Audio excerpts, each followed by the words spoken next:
Netcasts you love. From people you trust. This is TWiT. Audio bandwidth for the Daily GizWiz is provided by Winamp. Subscribe to the Daily GizWiz and all your favorite podcasts with the ultimate media player. Download it for free at winamp.com. Video bandwidth for the Daily GizWiz is provided by CacheFly at CacheFly.com. It's time for the Daily GizWiz with Mad's maddest writer, Dick DeBartolo. This is episode 1252 for Tuesday, December 28th, 2010. The Google Nexus S. The Daily GizWiz is brought to you by Ford and voice-activated sync, featuring true hands-free calling, turn-by-turn directions, 911 assist, and more. Available exclusively on Ford and Lincoln Mercury vehicles. And now, get ready for Dick. Hey, it's Dick DeBartolo, Mad's maddest writer, and the GizWiz. As the year winds down, it winds down even further to the very, very bottom for another Turn the Table Tuesday.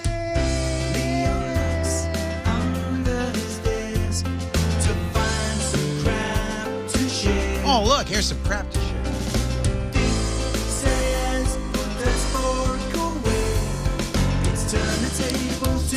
Hello, Dickity. How are you? Leo, how are you? You must be at the bottom of the barrel as we approach the end of the year. It is the last Turn the Table Tuesday for the year 2010. Yes. Are we going out in a bang or in a whimper? Well, it's kind of a bang whimper. Or a bang whimper. A whimper or a wang, as the case may be. Yes. Okay. Depending on which, you are into. Hey, could you, on my desk, run up and get me the box for the Nexus S? Because I want to show everybody. Ooh, I like it already. You know I like phones.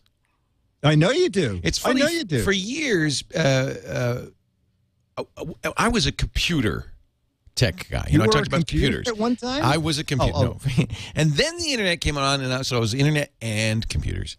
But then all of these gadgets started coming out. Now, you started as a gadget guy. I always thought, I don't want to do gadgets. I went kicking and screaming. And it always made me mad that I would go to a radio station or whatever, and all they ever wanted to talk about is phones. Finally, I realized that really cell phones are the computer that most people use these days, right? I mean, yeah, it's getting that way. And so I gave up. And I guess kind of when the iPhone came out and really was a real computer, and all of these successors, both but from Apple and from Android, I thought, well, really, it is kind of still covering computers and the internet in a way. So I was at Google the other day. We went down for the media Christmas party, and to meet some Google product managers. And Google had, they always got something going on. I have to admit, I had my little fingers crossed because I had heard rumors and I'd seen in the hands of Eric Schmidt and Marissa Mayer a new phone from Google, and I was hoping, gee, maybe if I go down to Google, they'll show me their new phone. And Randall comes up to me, and Randall comes up to me and says, "Hey, Leo, would you like a Nexus S?" And I said, "Yes, I would. I would love one."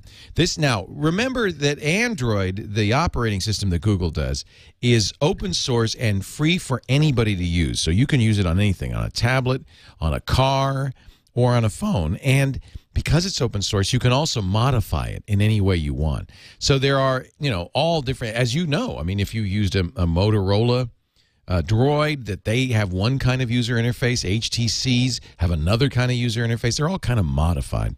So Google, starting with the G1 and then the Nexus 1, started making a phone that was, in their opinion, a pure Google experience. They called them Google experience phones. So that people who either wanted the latest version of Android, because there's always a delay getting it on those other platforms. They have to be rewritten to work with the various modifications the manufacturers make. Or people who just wanted to know what a pure Android phone looks like could buy that. The Nexus 1, they were hoping that every carrier would sell it, and it turned out the carriers weren't interested because they really like to customize it and put their crap on it. So the Nexus 1 kind of went down in flames. Google was hoping that it would be sold by everybody, and it wasn't. So this time around, Google is not hoping the carriers will carry it. They're just selling it at Best Buy only. It's for T-Mobile, although you could buy it locked to T-Mobile, subsidized by them for $199. Or if you're willing to pay $499, you can get it unlocked, and that means it's just a standard GSM phone. You could use it anywhere that you could put the SIM card in. Little word of warning, it doesn't have the appropriate frequencies for AT&T's 3G network. So while it will work as a phone with AT&T, it'll only work as an edge data unit. You really want to use it with T-Mobile in the States. Around the world, though, it will work, and this would be a good international phone. The Nexus S is based on the Samsung Galaxy S platform. So if you've seen a Samsung Galaxy S phone, you've probably seen something kind of similar to the Nexus S. It comes with a charger, USB charger. It uses a mini, or a micro rather, USB cable. It has a little connection on the bottom. Here's the phone itself. It's really it reminds me a lot of the Windows mobile phone, the Samsung Focus, or some of the Activator, Captivator. It really has that same kind of shiny black glossy appeal. It's lightweight. It's very thin. It does have a little hump at the bottom.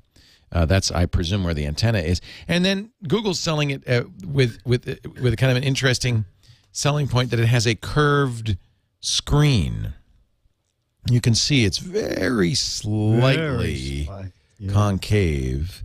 I'm not sure why you would do that, except maybe it has to do with glare. I don't know. It's a glossy screen. Maybe it reflects less. iFixit, which took this phone apart, said, well, the only thing curved is the glass. Even the LCD touch panel beneath is not curved. So I don't think that's a particular selling point. It comes with a 5-megapixel camera, a single flash, kind of decent sound, not great sound. Of course, if you're using headphones, it sounds great, but I just mean the speaker phone that's built in for listening. Not as good as the Droid X, not as loud as the Droid X. On the right-hand side, there's an on-off switch. On the left-hand side, rocker switch for volume control. There are no other physical switches. When you turn it on, unlike some Android phones like the Droid X have physical buttons for the back, menu, search, and home. Like all the Galaxy S phones and a number of other phones like the Incredible, these are electro buttons, touch buttons, not mechanical buttons. It is running the latest version of the Android operating system, which is called Gingerbread 2.3. Gingerbread is noticeably faster. One of the things they did is they started to use the GPU capabilities built into the hardware of the phone, and it makes this phone really feel fluid and fast. That's one complaint some iPhone people have about Android phones, is that they're not quite as responsive as the iPhone. I haven't had that problem at all. This feels very responsive, very nice, easy to use.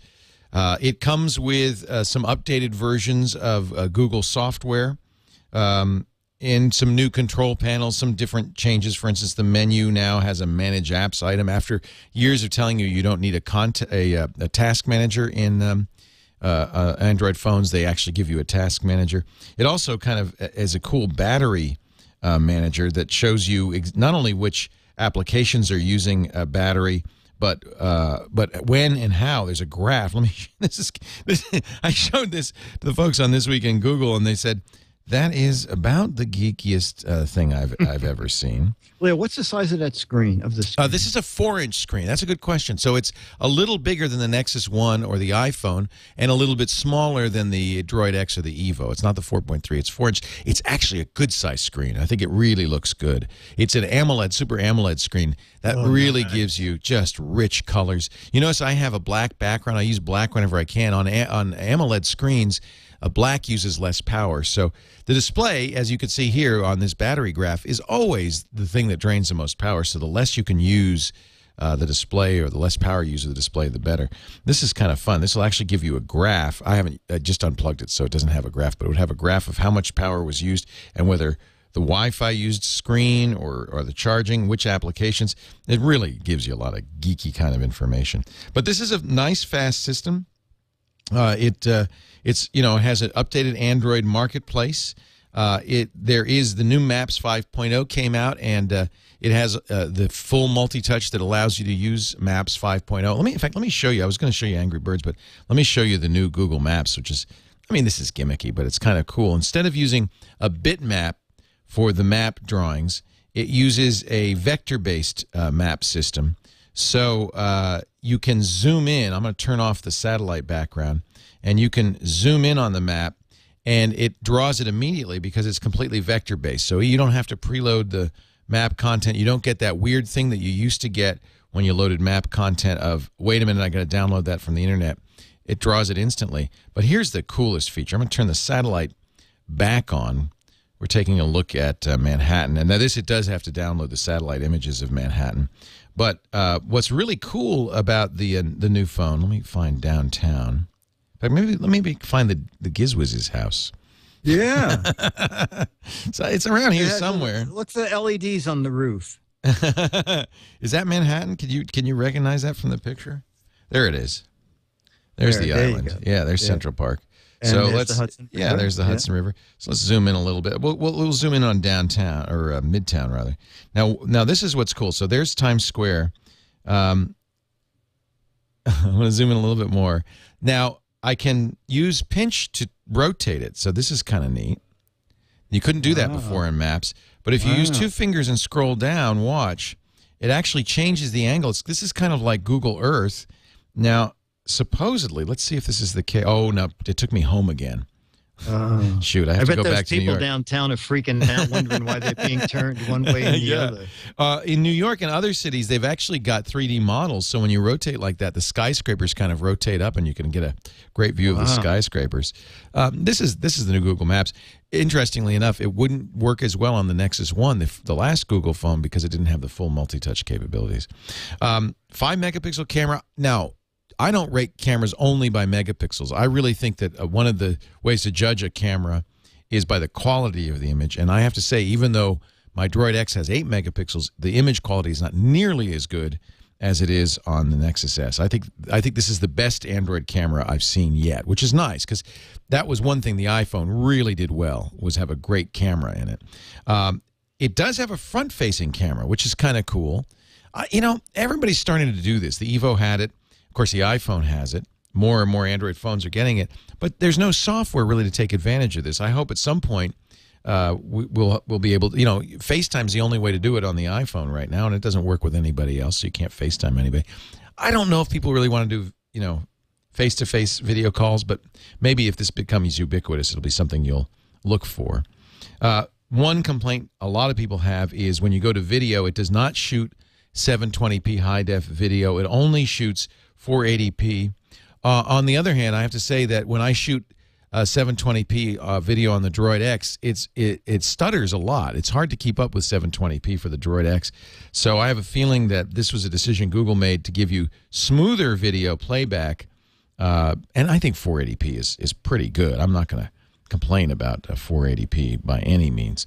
What other complaints people have? Well, you know, you can take the battery out. You do have access to the back. There's my video.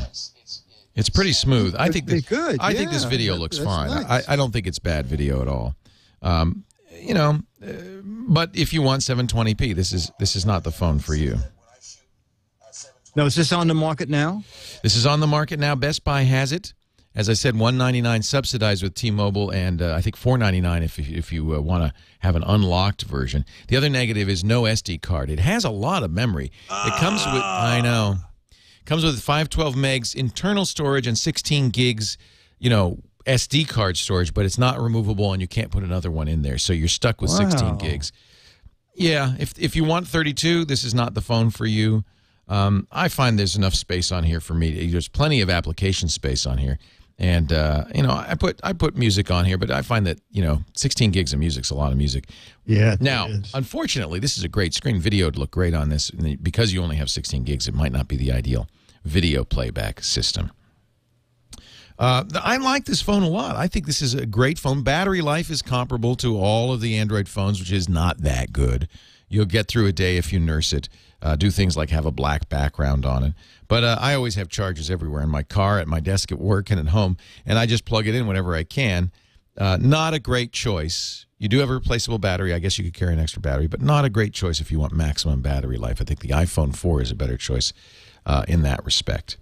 So, all in all, what do I think? Well, I'm trading in my Droid X, and this is going to be my go-to phone of choice. That's because T-Mobile's fine here in my area. If it's not fine where you are, obviously you won't want a Nexus S. But I just love the 4-inch screen is just big enough for me. Gingerbread is a major improvement to Android in terms of performance and has some nice additional features, including a much better keyboard. I've been really impressed by the new keyboard. I used to use a third-party keyboard called SwiftKey. This is very much like a SwiftKey keyboard, where it makes predictions as you're typing along. It's actually kind of like the Windows Phone as well. And Leo, can we do Gingerbread on our Droid X's? Not yet. This is why Google does a vanilla Google experience. If it's particularly for developers, I think. If you want to make sure you have the latest version of the operating system, you need to get the generic Google phone. Google guarantees this will be updated as soon as there's an update to the operating system. So when, for instance, Honeycomb 3.0 comes out, which should be in the next month or so, it'll come immediately to this phone. Whereas if you've got a Droid X, you kind of have to wait till Motorola gets the software. Google has open-sourced Gingerbread, I believe, and so they do have the software now, and then they have to rewrite it to work with the Motorola Blur interface and then release it. To be honest, I don't know what you think about it. You use the Droid X all the time now? Not all the time. When I'm going in, I want to also watch a movie or something. I like the big screen. I love the Droid X, but I really don't like the Motorola interface. I've put Launcher Pro on there, which is a third-party launcher, but it's sluggish. It slows it down a little bit. It's nice to have a clean, simple interface without. I wish the manufacturers would not modify the Google interface. I think the Google interface is perfect, and I don't think they enhance things by doing so. You also don't have all the carrier software on here that, Verizon puts a lot of junky software on they there. do. Yeah. So it's nice not to have all that stuff. It's funny, when I go to the marketplace, it's funny, I do get the T-Mobile version of the marketplace with T-Mobile recommendations on it. So it is somewhat customized for T-Mobile, even though this is an unlocked version of the phone. This one's going back to Google. It's just a review unit. I'm going to send it back to them before the end of the year. But I have to say, I am going to spend my money and buy a Nexus S phone for myself. I think this is my next cell phone. I just love the feel of it and the look and the operating system. I think it's really slick. As you know, I've gone from being a very serious iPhone user to an Android fanboy. I left my iPhone in France. I said, the heck with it. No, I'm getting it back. They're mailing it. Oh, are they really? Oh, okay. Yeah, okay. I left it. It fell out of my pocket, I think, when I was packing. I said to someone, I said, Leo is just enamored by cell phones. He keeps getting the latest. And they go, yeah, that's because he keeps losing them. Yeah, on planes and buses and trains. And I never was a cell phone fan until the iPhone came out, and then I realized basically these are little computers in your pocket. Yeah. And now I'm hooked. I've got the Audible software on here, and it's just so cool to be able to go to the Audible software. I'm listening to Keith Richards' new book, Life, which is just fantastic. But my whole Audible library is on here, and so I can any book that I've ever listened to on Audible.com. This is not an Audible ad, by the way, but I just love it. I can find on here and download. Now you probably should do it on Wi-Fi because these books are several hundred megabytes, and download and listen to. So I think there's a lot to be said for that. It's a little slow right now. Yep, I have to wait for the application to. I guess it's because I have 300 or 400 books in the library. It's taking a while to load. But this is great. I mean, your whole library is there. You can buy books through the Audible application. Keith Richards does not read his book. Johnny Depp does, but he does a very good job. That's pretty good. Yeah, Johnny actually does the English accents and everything quite well. So to me, this phone is so slick. I mean, it's got turn-by-turn directions built in. It's got that's one of the things Google did. I think that was really smart is they made navigation a free feature on the phone. And what's really cool. Is I can press and hold the search button. Let me get out of the nav, and you'll see it's really pretty neat. I can press and hold the search button, and I can say navigate to the gadget warehouse, and it will do the turn by turn for me, which is awfully neat. I think the Audible has just killed this phone. This is the problem. It's probably downloading. Yeah, exactly. I think it's actually navigate to the gadget warehouse. I think it's actually that's what's happening. Is It's actually downloading my Audible books.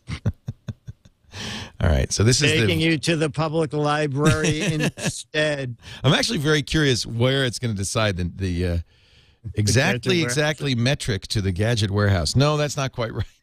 Okay, enough of that. I'm going to keep demoing it until it falls apart.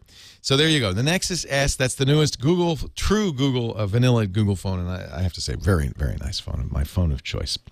Before we continue on to our letter of the day, can I mention our friends at Ford briefly? Please, would you mind? Have you? You're not a car guy. You don't have a car. No, I've never owned a car, but I live in Manhattan. I think if you live in Manhattan, the Ford Fiesta is the car for you. It is compact, 40 miles to the gallon highway miles, so it's very fuel efficient. It's cute as a button. Have you seen it? Okay. You must have seen the I've seen it. The Focus is driving around. In pictures and stuff. Yeah, I'm getting the dashboard. I just don't have the car. Yeah, he wants the sync. Yeah, well, if you don't have a car, that's probably the only way to get Ford Sync is to get the Ford Sync demo. Dashboard. What are you guys doing after the show? Can I buy this? Yeah, really. Ford invites you to go to your local Ford dealer, test drive the brand new Ford Fiesta. Sweet little car, beautiful lines, elegant design, and amazing 40 miles to the gallon highway, according to the EPA. That's best in its class. And that's not a hybrid. That's a gas engine that's doing better than most hybrids. I am a fan of the Fiesta. And when you get in, take a look at the Ford Sync.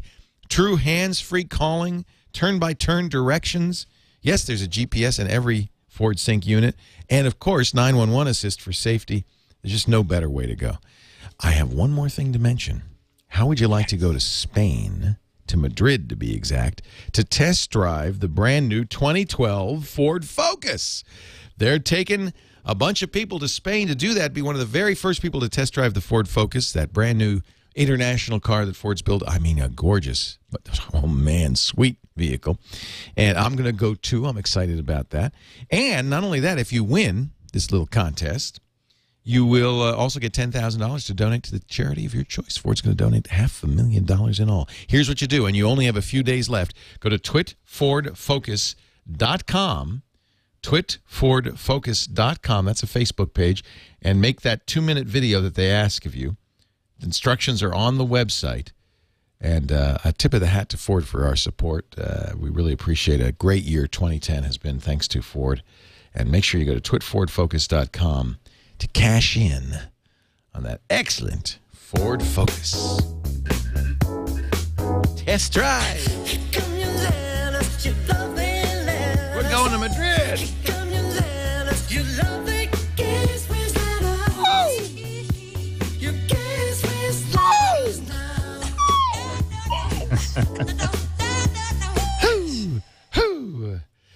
Let us read this letter transmitted to me via GizWiz.Squarespace.com from Jim Mayen. Wait a minute, that's not the one I want to read. I'm going to save that, actually. Okay. I'm going to save that. It's a special one. I'm going to read this one. No, instead, also transmitted to me from you, from Bruce Marcus. Is that the one you sent me? He says, I'm a longtime fan and have listened since DGW 1.1. I came across a picture of a statue. It's in China that looks exactly like the game of Buck Buck you described, although the statue does make things look a little more risque. It's part of pophangover.com's worst ever page. And I'll for those of you watching at home on video, I will pull up the statue right now. The Buck Buck is that game you were talking about they play in Brooklyn where one kid leans against a wall and then the other kids lean against him and then somebody comes and runs and jumps trying to knock him over, right? Yes, and each kid has their head between the legs of the person in front of them, and the object is to see how many team members you can get on everybody's back. See, now, when you describe it that way, it seems completely fun and innocent, but then when you see this statue, actually, it's not in China, that's Korea. It looks like it's in a mall in Korea. Yeah. I can only imagine. It looks like what are these people doing, and why are they displaying it in a public mall? Yeah, I can only imagine what Koreans who never played the game must think when they see this. Yes, right. They're going, are they saying buck, or are they saying something else? I know, okay. That's pretty funny. Thank you so much for that email. But you know what? They play it all over the world. Do you think they play it in Korea? You know, I was looking through my emails, and I printed it out, but I can't find it right now. A letter from a guy in Siberia saying, what, are you kidding? Wow. What, do you think that's Brooklyn? Well, it is. Yeah. It is. I mean, a game doesn't it's easy to play. It doesn't require any equipment or gear. Yeah. Just a strong back and a willingness to fall flat on your face. Exactly, and go to the hospital at a young age. It's the Angry Birds of real life. That's it. Yep. Thank you, Bruce, for that picture. I'm so glad you found that. That is hysterical. That is hysterical. All right, Dick, that's the Turn the Table Tuesday. I'm all talked out. I think you better get to work tomorrow and give us a gadget. I'll be here. DAILY. It's the Daily GizWiz. It's the Daily GizWiz. It's the Daily GizWiz. It makes its own gravy.